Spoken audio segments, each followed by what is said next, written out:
हर छोटी मुसीबत को दूर करने का प्रामाणिक पूर्वक प्रयास किया है। बड़ी संवेदनशीलता के साथ उस पर हमने ध्यान केंद्रित किया है। आदरणीय अध्यक्ष जी, कभी कभी मजाक उड़ाया जा रहा है, ऐसा कैसा प्रधानमंत्री है लाल किले पर से टॉयलेट की बातें करता है, बड़ी मजाक उड़ाई गई। आदरणीय अध्यक्ष जी, ये टॉयलेट, ये इज्जतगार, इन मेरी माताओं बहनों की क्षमता, उनकी सुविधा, उनका सुरक्षा का सम्मान करने वाली बात है। इतना ही नहीं मानिए अध्यक्ष जी, जब मैं सैनिटरी पैड की बात करता हूं तो लोगों को लगता है अरे प्रधानमंत्री ऐसे विजय में क्यों जाते हैं। माननीय अध्यक्ष जी, सैनिटरी पैड्स के अभाव में गरीब बहन बेटियों के अपमान सहती थी, बीमारियों का शिकार हो जाती थी। माताओं बहनों को धुएं में दिन के कई घंटे बिताने पड़ते थे, उनका जीवन धुएं फंसा रहता था, उसे मुक्ति दिलाने का काम उन गरीब माताओं बहनों को करने का सौभाग्य हमें मिला है। जिंदगी खप जाती थी, आधा समय पानी के लिए, आधा समय केरोसिन की लाइन के अंदर खपे रहते थे। आज उसे मुक्ति देने का संतोष, उन माताओं बहनों को मुक्ति देने का संतोष।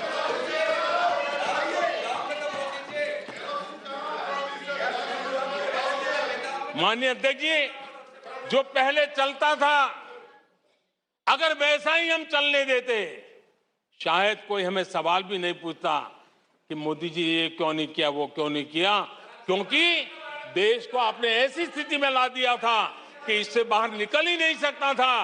वैसी निराशा में देश को झोंक कर रखा हुआ था। हमने उज्ज्वला योजना से धुएं से मुक्ति दिलाई, जल जीवन से पानी दिया, बहनों के सशक्तिकरण के लिए काम किया।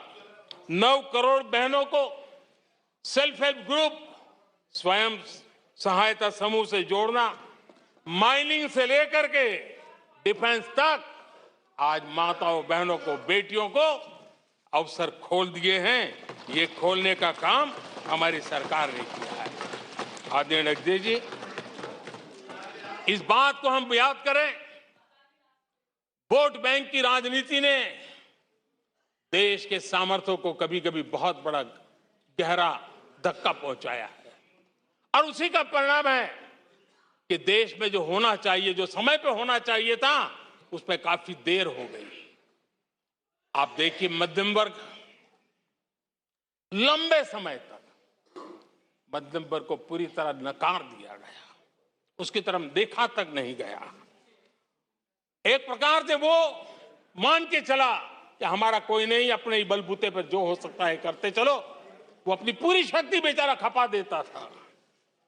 लेकिन हमारी सरकार, एनडीए सरकार ने मध्यम वर्ग की ईमानदारी को पहचाना है, उन्हें सुरक्षा प्रदान की है, और आज हमारा परिश्रमी मध्यम वर्ग देश को नई ऊंचाई पर ले जा रहा है। सरकार के विभिन्न योजनाओं से मध्यम वर्ग को कितना लाभ हुआ है, माननीय अध्यक्ष जी, मैं उदाहरण देता हूं। 2014 से पहले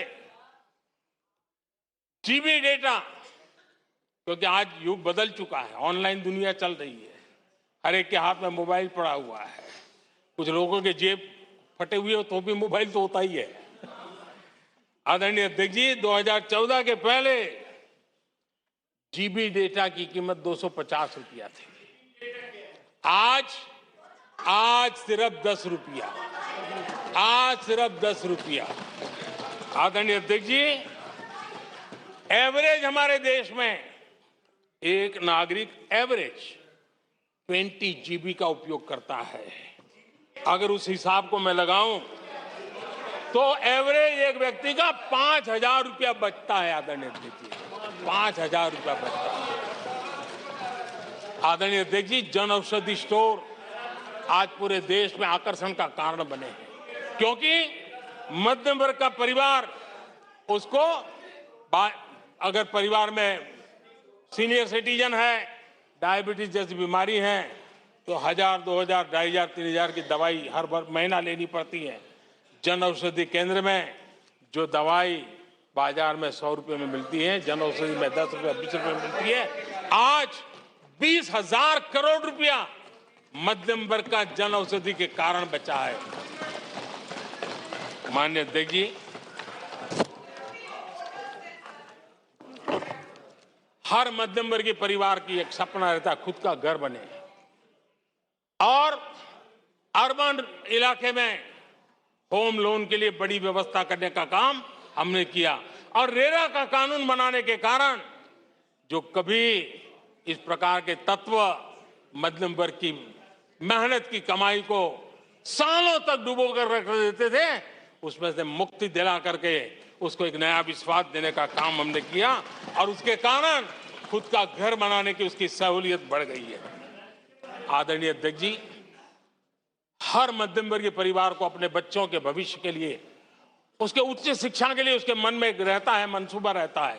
वो चाहता है आज जितनी मात्रा में मेडिकल कॉलेजेस हो, इंजीनियरिंग कॉलेज हो, प्रोफेशनल कॉलेजों की संख्या बढ़ाई गई है, सीटें बढ़ाई गई हैं, उसने मध्यम वर्ग के एस्पिरेशन को बहुत उत्तम तरीके से एड्रेस किया है।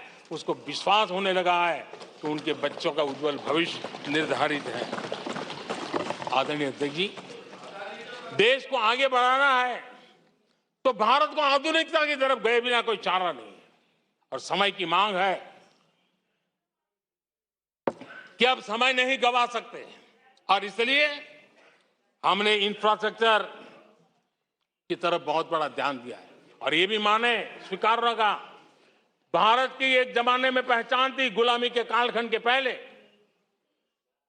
गुलामी के कालखंड के पहले ये देश आर्किटेक्चर के लिए, इंफ्रास्ट्रक्चर के लिए दुनिया में उसकी एक ताकत थी, पहचान थी। गुलामी के कालखंड में सारा नष्ट हो गया। देश आजाद होने के बाद वो दिन दोबारा में आएगा ऐसी आशा थी, लेकिन वो भी समय बीत गया। जो होना चाहिए था, जिस गति से होना चाहिए, जिस स्केल से होना चाहिए था, वो हम नहीं कर पाए। आज उसमें बहुत बड़ा बदलाव इस दशक में देखा जा रहा है।